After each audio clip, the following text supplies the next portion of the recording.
What?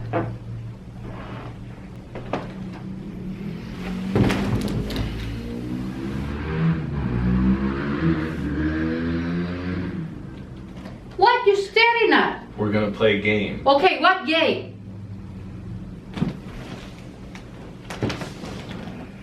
It's called a movie quote game, where we reenact scenes in movies to help pass the time. If you're in the hurricane and you don't have power right now and you want to have fun, you don't have TV and you don't have internet. God, can you imagine that? And you might have radio, if you have a portable radio, or your car. You might be out of gas too. This is a fun way to pass the time. So here, let's do a scene from Back to the Future. Oh my God. Oh, I can't even begin what these people going through with a hurricane. Oh my God. What is Back to the Future now? Good God. Okay. So remember the opening scene of the movie? No. Well, Marty McFly meets Doc Brown at a parking lot, the Pine Valley Mall parking lot, at like 1 in the morning.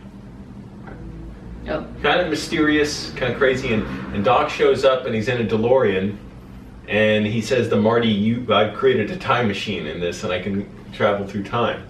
And Marty says, you mean to tell me that you built a time machine out of a DeLorean? And, and Doc Brown says, well, I figure if you're gonna build a time machine, you may as well do it with some style. Oh. So?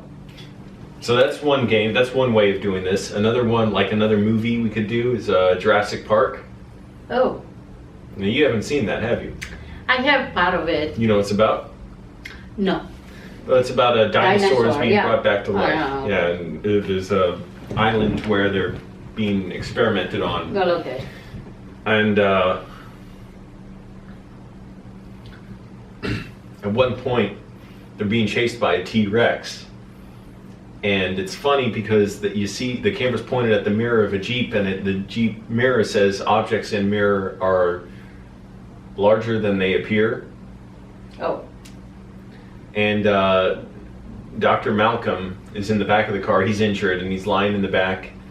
And he says, must go faster, you know? And then eventually they get fast enough they're not high enough speed to get away. But you're worried, like, is the Jeep gonna break down or something? They're gonna crash.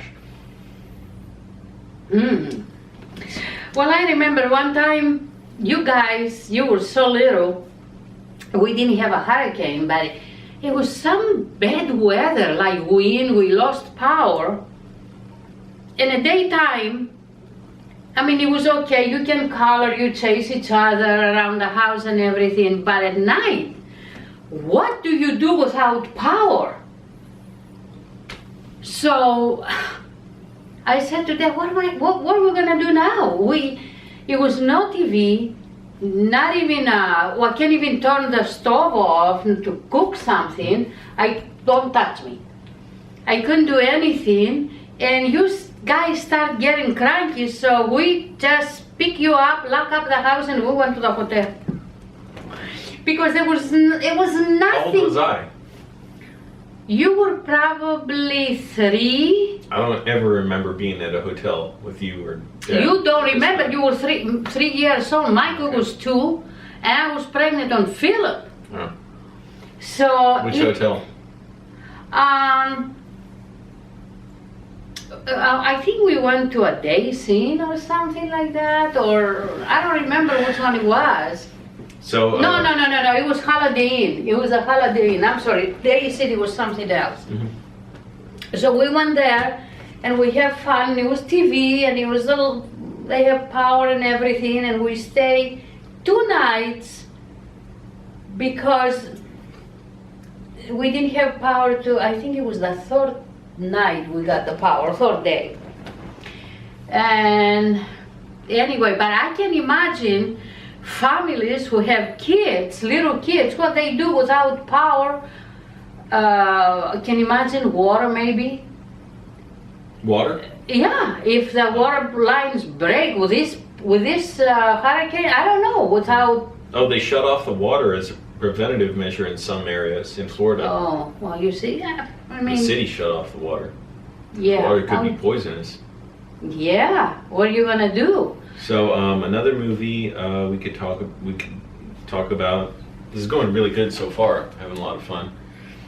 Is how about a Martin Scorsese movie?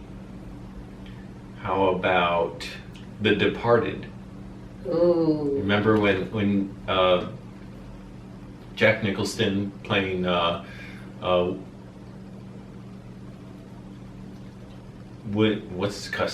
Frank Costello, and he takes Leonardo DiCaprio back in the back of the bar, and he says to Mr. French, "All right, like check him." Like, and he's like, "No one's checking me. Checking me for what?" He's like, "Contra fucking band." And he pats him down, searches him. It's like shoes. He checks his shoes. They're good. He's like, "All right, check his arm." And he gets his arm in the cast, and he like bam, bam, bam on the pool table. Oh yeah, I remember that. Smashes the cast, and Leonardo DiCaprio's screaming there. And Frank Costello's real cool and calm. He takes the pieces like eggshells. He's like, I don't know if like you're an undercover cop, because I don't know what goes on in that department. And then he gets DiCaprio's own boot and smashes his wrist. He says, "Are you still a cop?" I remember that. Yeah. And it's like, no. And then he's like, "Swear on your mother's grave." He's like, "Yes." Don't do that. Don't do that. Or you don't have power, or you have anything, nothing to do. Please don't do it. And then just go to the hotel and do something. But anyway, see, then he does that, and he's like, all right, here, you'll be all right. Yeah, He's I remember that. He's Yeah. like, "Get your arm fixed up." And then he just throws all the money on the table. He's like, "I'm sorry, but it was necessary." I remember. Please don't do that. That's an interesting I know life. you're not gonna do it. When you live like that, that's a crazy life. He must have been under a lot of stress at that point. Could it be? Leonardo DiCaprio's character, William Costigan. What about the? Oh my gosh, what's the? David Fincher, Zodiac. No. When he calls the 911 operator. Wait a minute. Killing a couple. When you have a hurricane and you don't have power, you don't have everything is so dark. Nicolas Gage, you know, the kids went to. Knowing. Knowing. Oh my God! Think of that. You know how? I mean, you don't have a power. It's you don't even have the sun after a certain point. Yeah. The wind blowing like crazy, and you want to think about ghosts and spooky stories and everything. Just tell stories, tell like your fairy tales, you know, just. Yeah, I think you get the idea talk after about a certain point, after we've been doing this a while, get creative with it and make up your own stories and mix and match movies and characters. And that's how stories evolve over time. You know, Hansel and Gretel and Hans Christian Andersen, Little Mermaid. And there's going to be a new Beauty and the Beast movie, by the way, with a live cast. Ooh, I want to see that. The director is really good, Bill Condon. Okay. Condon. But he's directed some really great movies, and then he's done some that seem kind of silly. I forget. Oh yeah, I think he did one of the Twilight movies. But yeah, but I anyway, remember. He's a good director. Kinsey is really great. Yeah, I remember when I was in Greece. Yeah, and I was a little girl, and it wasn't that, you know, many times we didn't have power, but it was sometimes it happened, and we have the lamp with the kerosene, you know, and we have it kind of turn it down a little bit, and it gives little glow to the room, and we sit down and the old folks telling stories, sometimes scary monsters, or we're talking about Ulysses and the two rocks who going back and forth like this, and there was the two monsters and everything. But anyway, they talking about. I mean, I used to write. I should have write all these things down.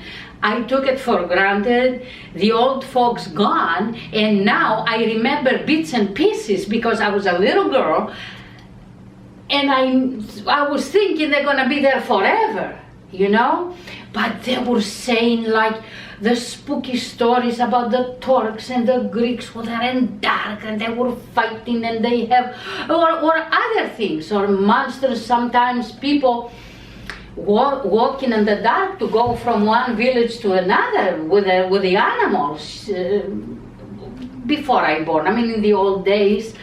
And even my father told me his brother told him stop for a little bit because he saw this big thing, some kind of monster with a big eyes like that, and I don't know how true it was. Probably his fears were taking over in the dark, because Uncle Dimitri, he wasn't very courageous guy. I think he was kind of scared, you know, and even if he hear kind of spooky stuff, he was getting pale something anyway. But it was so awesome just to talk about funny stories, scary stories, love stories, spooky, monstrous stories, and it make the night and the time to go by so fast and so, you know, so fearful. Okay, now I'm not talking to scare somebody, but it was kind of fierce, and you use your imagination. What happened? Yeah. Yeah, so play at home, you know, and so play at home, come up with your own ideas. You can read books too with candlelight.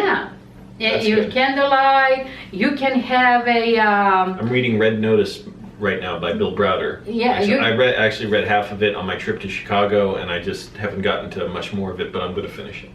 You can scrapbooking. You can, read some whatever stories you like. Create your imagination, you know, with the kids, and don't scare them. Just, you know, make it just like ghost stories. Yeah. All right, like goodbye, folks. Okay, folks, stay safe. Please be safe. Okay? Be safe out there. If you're hit by the hurricane, please use your intelligence, run away from it, be in a safe place. Okay, good night. And that was pretty good. Yeah, that was fun. Yeah. So now I got at least